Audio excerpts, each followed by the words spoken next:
This is Robert Thuo reporting from Nyeri County. Nyeri County is one of the 47 counties in the Republic of Kenya in Africa. I'm going to take you through the coffee growing and coffee processing in Kenya. We have basically two species. We have the Robusta coffee and we have the Arabica coffee. Kenya does over 98% of Arabica coffee. To start with, we establish a nursery, and this nursery is established through parchment. You get parchment coffee, which you basically put in the soils, and this is one method of propagation, and that's the most common. Upon germination, we allow for the seedlings to grow to a height of about 40 centimeters. At that stage now, we are ready to transplant and select the right seedlings that can be put in the farm. And in the farm, we ensure that we dig holes, we put manure, we put some fertilizer to ensure that the plant kicks off with some vigor. And we also put in some mulch to control moisture and evapotranspiration. We basically have volcanic soils in this area, and because of the altitude, because Nyeri coffee growing area lies between 15,200 meters to about 22,500 meters, this is where we have the best quality coffee in the world coming from, basically because of the volcanic soils, the altitude, the rainfall distribution, and the varieties that we grow. In this region, we have what we call the Blue Mountain, that's the K7. We have the SL28, the SL34. We also have new products out of research that comprise of the Ruiru 11 and the Batian varieties. Blooming of coffee is one of the major things that comes up at this particular time when the coffee is coming into production. After blooming, it takes about 8 months for production to begin. This blooming takes place immediately after we have some moisture stress due to dry weather, and this is very critical because it triggers blooming immediately flashes come of rain. At farm level, we address the issue of soil and water conservation. We also address the issue of pest and disease management. Canopy management is critical because if you have over foliage in the coffee, then that means there will be a lot of nutrients going to just foliage production. So it's important that we change the cycle. We also do what we call pruning. We also reduce the amount of foliage and any extra branches that would lead to competition or that would create a habitat for diseases. We also encourage mulching, that is basically putting plant material to shield any evapotranspiration that may take place on the ground, affecting the moisture levels in the soil. Eventually, this decays and it ends up being one source of organic matter. The other very critical part that happens in the field is we also do pest and disease surveillance, because coffee is attacked by several diseases, the main ones being the coffee berry disease and the coffee leaf rust. This can lead to a whole loss of the crop. On the side of pests, we have various pests that attack coffee. These range from mites. We also have borers, and we also have stinkers, and these are detected up to the capping level. In this area, we recommend environmental conservation and planting of trees, especially shade trees, is very critical because it allows for the beans to mature well, and it also allows for consolidation of mucilage and for bean expansion. By so doing, we ensure that we have good grade of beans and good quality of coffee, because this one we protect now against extra heat and sunshine. Of course, Kenya has not been spared by the issues of climate change, and we are getting unusual flowering and a distorted calendar event of coffee, because coffee is a calendar coffee, it's a calendar plant which normally has activities by every part. Immediately we have the coffee ripening up to cherry red. Farmers are advised to pick only the red cherry, and immediately this one is picked, it should be delivered to a wet mill. This is where the weighing is done. This is where the wet processing is done. Red cherry is the right point at which coffee is harvested, and at the red cherry level, fermentation should not have started. So we don't encourage that farmers pick coffee when it has overstayed. We also encourage farmers to do some grass strips. That ensures that soil and water is conserved, and eventually this grass is used for animal feed, which eventually translates to animal manure, which is moved to the coffee plantations. We engage various forms of labor. It can be day labor, it can be contracted labor, it can be hourly labor, but going by the standards, we don't encourage miners to pick the coffee. So picking is done at farm level, and the coffee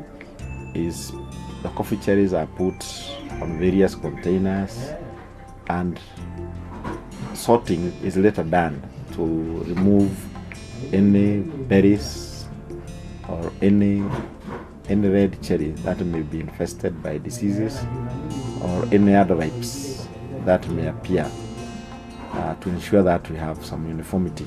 Immediately after that, the red cherry is now weighed and delivered to what we call a wet mill. So wet processing starts here, and by wet processing we mean that you are subjecting it to a lot of water, and basically the cherry is delivered into what we call the cherry hoppers, and from this level now, the cherry is now driven or pushed using water, and basically that's what it's called wet processing.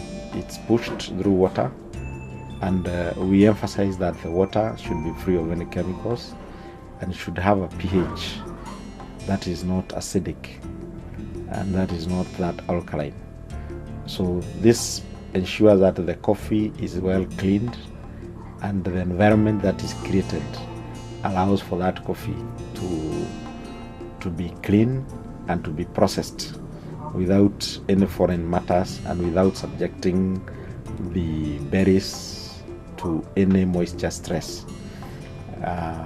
Immediately after that, we allow the processed coffee now to be moved with a streaming water. We don't encourage stagnant water, because that will bring in some other effects, negative effects. So we allow for this to be taken through clean water to the next level of what we call now the fermentation tanks. Traditionally, and very common in Kenya, we use what we call the disc processors. It could vary from 3 discs, 5 discs, and sometimes even to 2 discs or even 1 disc, depending on the volume of coffee.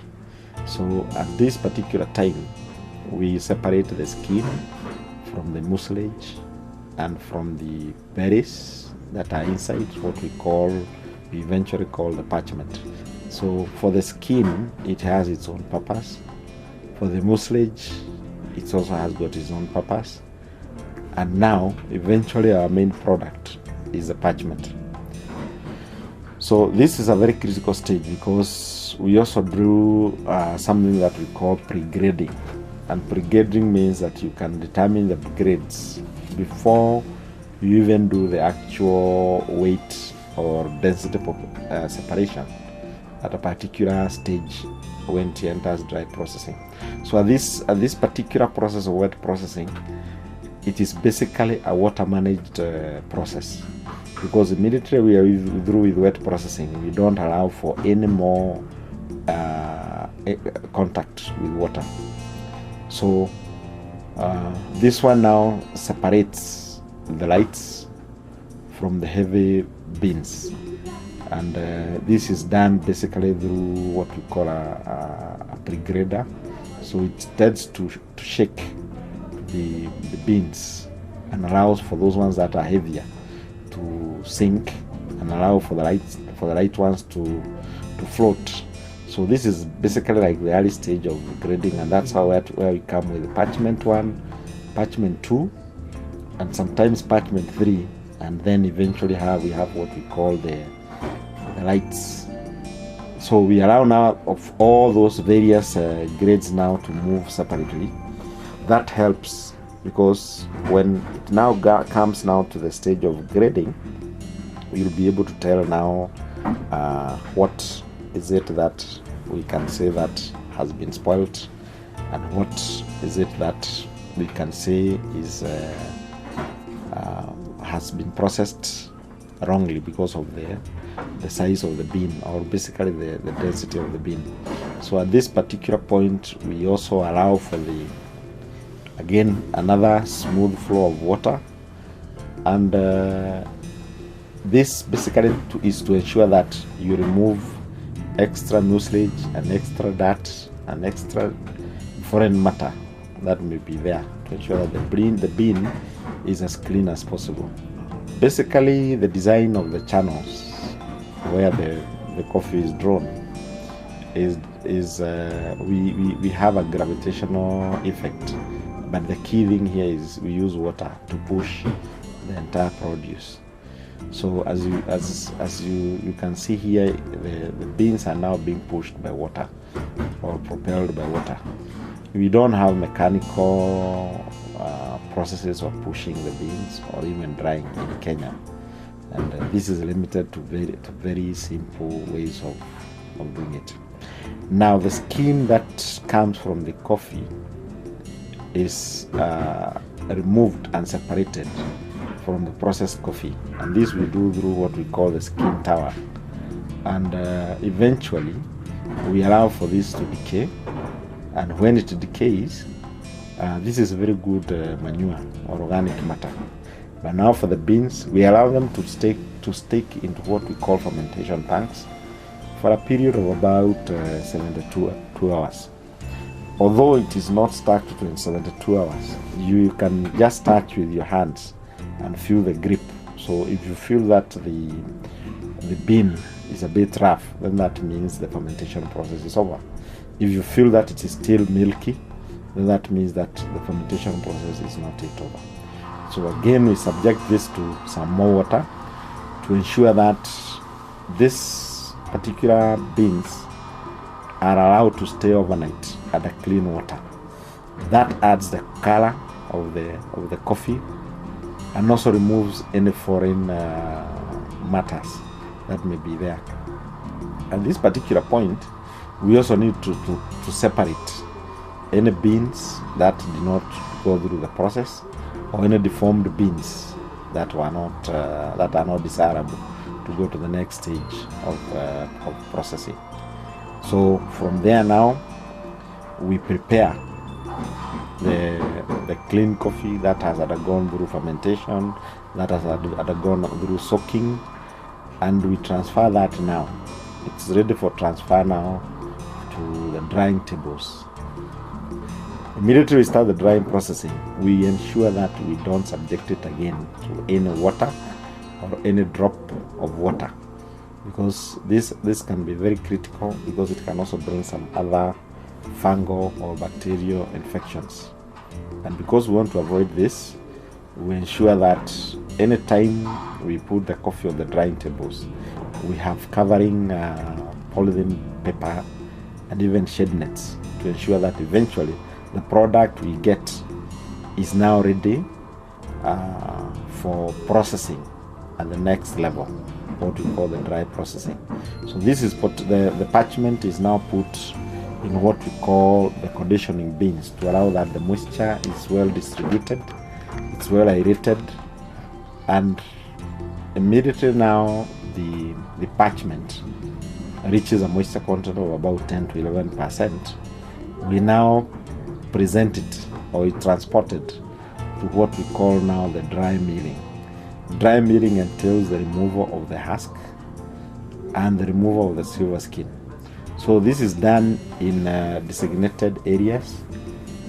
For example, it goes through the process of delivery to a dry mill, and this is why it's put into a process of separating any foreign matter. Once that one is done, we now go to the process of grading and pre-grading to ensure that we get the 7 grades going by the Kenyan classification, and that is recognized in the entire world. Immediately after this one is done, we now have the coffee clean beans or green beans, which are stuck in 60 kilogram bags, now ready for export. So this product now is ready for export as clean coffee or as green coffee, and basically now from there what remains is just the shipment of the coffee to the area of destination. We also now have to determine the quality of that coffee. By quality, we talk about the status of the coffee when it is in raw form, when it is roasted in roasted form, and again when now it is roasted and ground, and now it becomes a product that is subjected to something that we call cupping. So the coffee is put in a cup. In some of the cooperatives that we have, and especially with our Farmers Cooperative Society, which happens to be at the heart of Nyeri, farmers have gone to the other level of value addition, and they have procured a commercial processor just to grind the coffee for large volumes. But before it takes that level, we have what we call the sample room, and in the sample room we are able now to do small amounts, and we have specialized people basically trained to determine the quality of that coffee. So that process entails roasting of the beans and what we call the drums. Basically these are 2-drum roaster, which is propelled by electricity. It has motors, and we also it is actually gas roasted. So the process takes on. So the liquor will be looking at the color change that is taking place. You'll also be listening to pops that come up and the duration between the pops. And immediately the beans are roasted, depending on the preference. Some would like light roast, some would prefer medium roast, some would prefer dark roast. We put about 300 grams of coffee in every cup, and this is important so that whoever is doing the cupping or the liquoring of the coffee can determine the quality profiles of that particular coffee. So this is put in trays in various stages. One is when it is low, the other one is when it is roasted, and the next stage is when it is roasted, ground, and put in a cup, so that one is able to determine the various attributes that the coffee has. So we'll be looking at the body that the coffee has, the flavors that the coffee has, and with the combination of the other scoring aspects, including disease and pest infestation, one is able to arrive eventually at a classification. Ideally, the best classification should be a class 1, but we don't have class 1s in most cases. So in most of the farms, we require a class 2. A class 2 being the best, followed by a class 3, and of course we have up to class 7, which is basically not the best quality of coffee. So the liquor will go to each sample one by one to determine the level, the body. So you may talk of flat body or medium body based on what he's able to get. But there is also the visual part of it. They look at the center cut of the coffee that is roasted and that is raw. So all these add up, giving the final quality of the coffee. And then the grades. Do you want the AA? Do you want the PB? Do you want the C? Do you want the TT? Because basically all these go with the consumer. Eventually now we go to the packaging. It is usually airtight and to ensure that it doesn't attract any moisture. But we also allow for any breathing process, so that, because this is still a product that is for consumption. We want to promote Kenyan coffee and more so Nyeri coffee. So I am happy to have done that quick presentation on the Nyeri coffees.